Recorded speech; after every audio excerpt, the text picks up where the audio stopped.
tayo ng gulay. Ilagay na natin ang ating bawang. Simpleng ulam lang ito guys, gulay. Marami akong gulay doon sa ref yan. Iluluto na natin para hindi masayang ang ating gulay. Yan, igisa na natin. Lagyan natin ng bawang, sibuyas,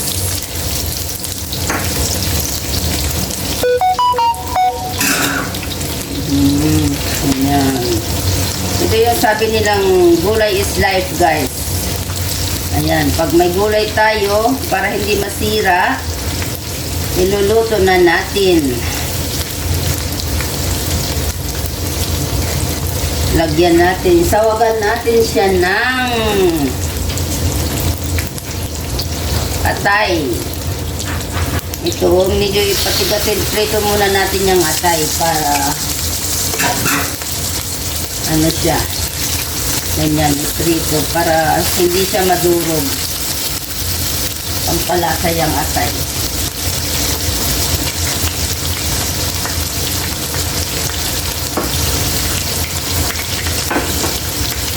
Kaya pag may gulay tayo, gulay guys, para hindi masayang.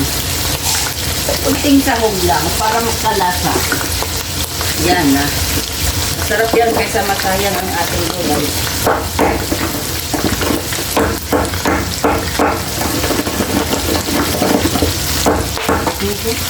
Ito. Para hindi masayang ang gulay, ay dudutuin na natin. Yan, prito natin yung atay para hindi siya madudurog at saka hindi malansa.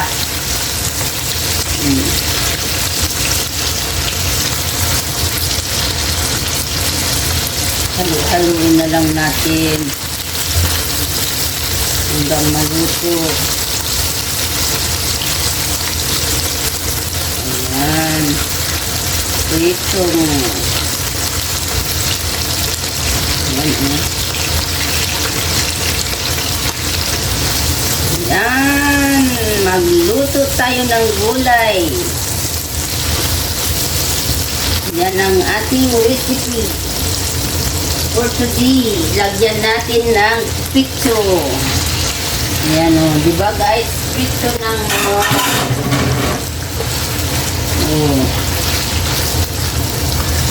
ang pitso ng manok. Lagyan natin ng paminta.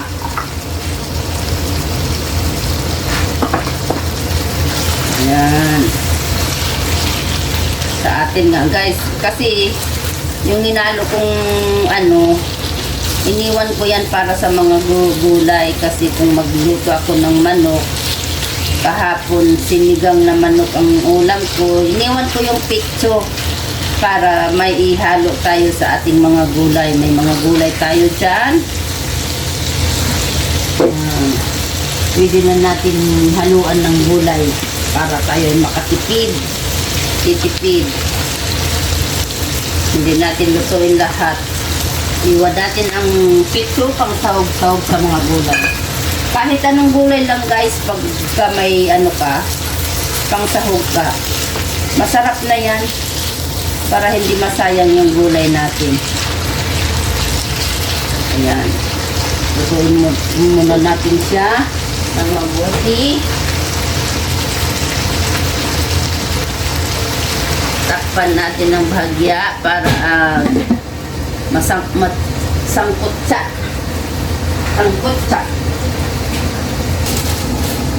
Ayan, tingnan natin ang ating nilulutong gulay. Kayo dyan mga kababayan, kung gusto nyo rin magluto ng gulay, kahit anong gulay, basta may sahog. Yan, para hindi masayang ang ating gulay, masarap yan guys. O, diba? Masarap ang gulay. Sa amin nga, kahit dinengdeng lang yan, mag-uwisda lang yan, okay na. Pag nasa probinsya ka.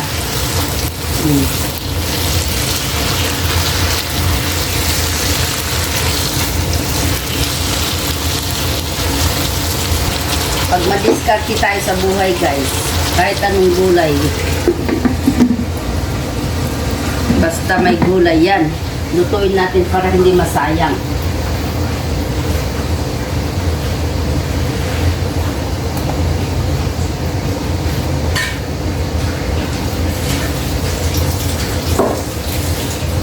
Hindi man tayo marunong magluto, magaling magluto. Pero pag may lulutuin, maghalo-halo na yan sila guys. Maluluto na, masarap na yan. Masarap ang ating ulam. Ginisang gulay. Ito naman yung aking atay, adobo ay nilaga ko para sa aking alagang si Lucy. Atay ng manok ang kanyang ulam din. Yan, di ba? Masarap na itong gulay.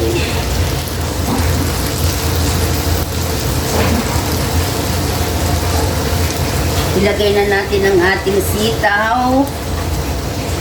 Yan.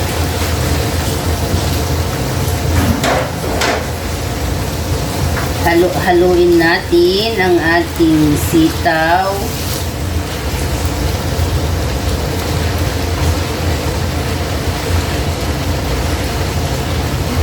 Lagyan natin ng konting toyo.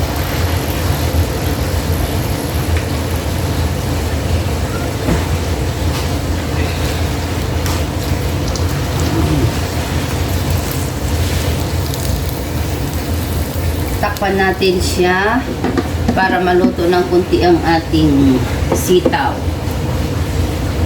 Ayan. Pag marunong ka sa buhay, madiskarte ka. Ayan. Pag may gulay ka, may kunting pangsahog ka dyan. Ayan o. Maluluto mo yan guys. Ito, napakasarap ito.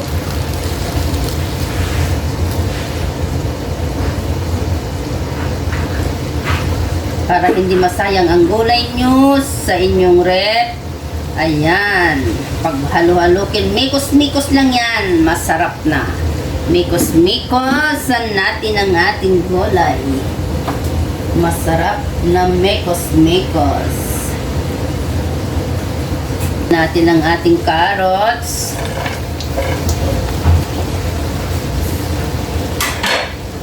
Ito ay simpleng gulay lang guys. Tingnan nyo pag may gulay kayo dyan sa inyong rep, para hindi masayang, yan, ganito ang gagawin nyo. Hindi sayang ang ating gulay.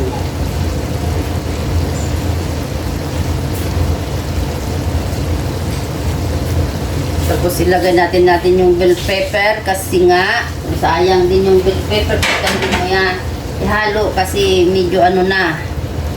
Ayan o.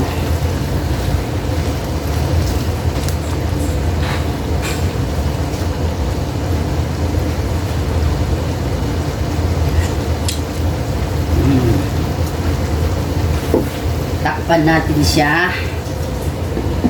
Oh, ganun. Pag madiskarte kayo sa buhay, lahat ng gulay dyan sa inyong rep na malapit ng masira, lutuin nyo na para hindi sayang.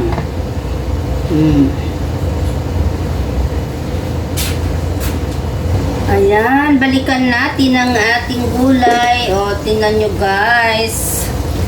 Ang ating gulay ay masarap na. Diba? Ganyan lang. Pag madiskarte kayo sa buhay, lahat ng gulay sa rep ninyo na kung may gulay kayo na luto, malapit ng masira, lutuin nyo na. Haluin nyo na siya. Maghalo-halo yan sila guys pag masarap na. O, diba tingnan nyo? Hindi sayang ang gulay. May kunti akong carrots, may sitaw, may bell pepper. Tapos ito yung tinatawag nila na pusa dito guys. Napakasarap ito, ma-vitamins. Kalabasa ito sa atin. Yan o. Gustong-gusto ko pag may nakita ko sa tindahan ng ganito, bumibili ako kasi ang sarap. Ang sarap ng ng gulay na yan. Kusa kung tawagin, kalabasang maliliit yan sa atin. Kalabasa. Kasi ang bulaklak niya kalabasa eh. Kaya kalabasa ang ano ko. Yan. Dito sa Saudi, kusa yan ang tawag nila. Yan yung gulay nila dito. Lagi din.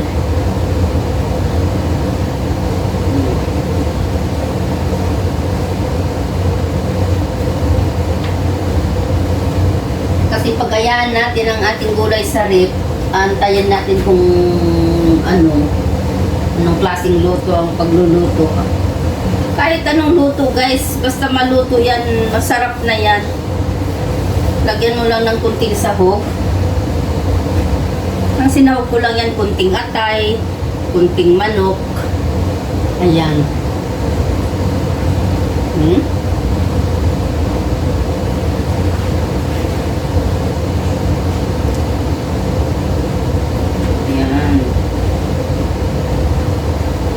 Pag tinikman mo ito, naku, napakasarap.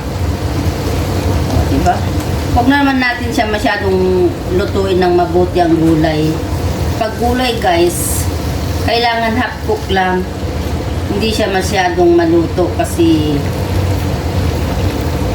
hindi na masarap yung gulay pagka lata na. Kaya half cook lang. Pag magluto kayo ng gulay, laging half cook. Hindi masarap yung lata na gulay. Ganyan lang yan. Ginisa ko lang. Yan, takpan natin. Hanggat medyo maano yun kasi pare halo na natin yung isa. Yan, tingnan natin. O diba guys? Luto ng ating gulay. Oh, napakasarap ang ating gulay. Gulay is life. Ayan, nilagay na natin ang ating upo. Ang panghuli natin ang upo. Kasi ang upo, saglit lang yan maluto. Kunting ano lang yan, luto na.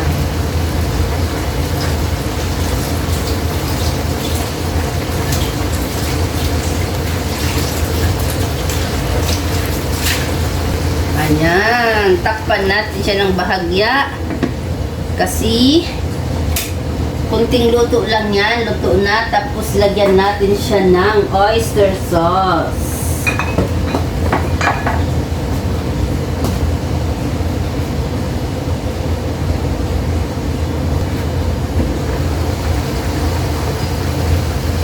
Ayan, lagyan natin siya ng oyster sauce. Pampalasa.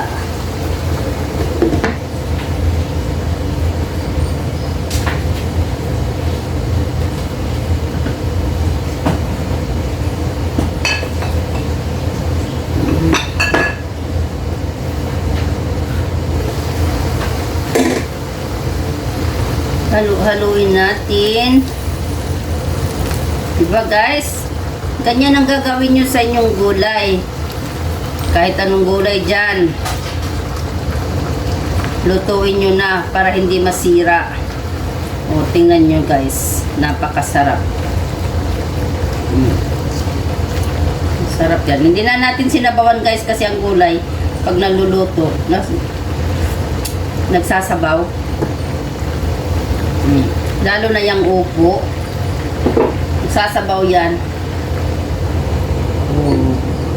Yan, takpan natin siya ng bahagya para maluto ng konti yung ano. Pero hindi natin siya lulutuin ng lutong-luto. Takpok lang para ang gulay ay masarap.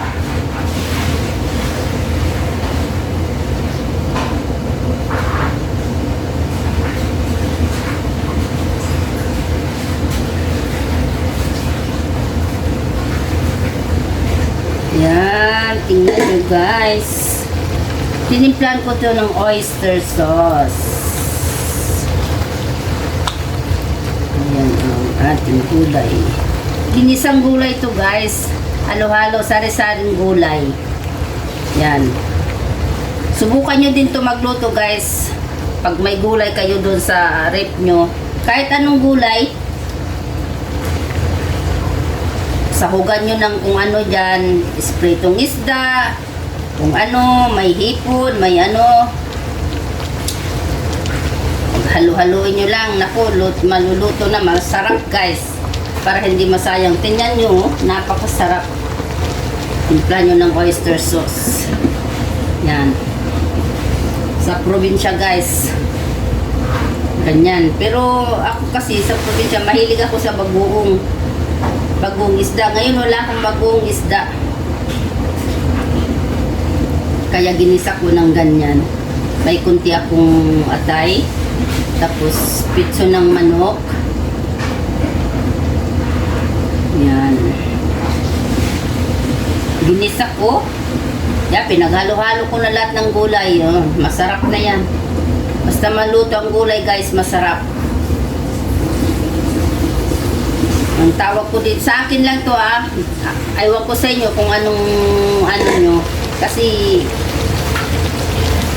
sa akin kasi pag may gulay ako, kahit anong gulay, niluluto ko yan guys, halo-halo. Pero masarap na. Luto na to. Yan. Kasi hindi natin siya pwedeng half cook lang. Ayan. Napakasarap na ang aking gulay. Ginisang gulay. Ayan guys. Yan ang aking gulay.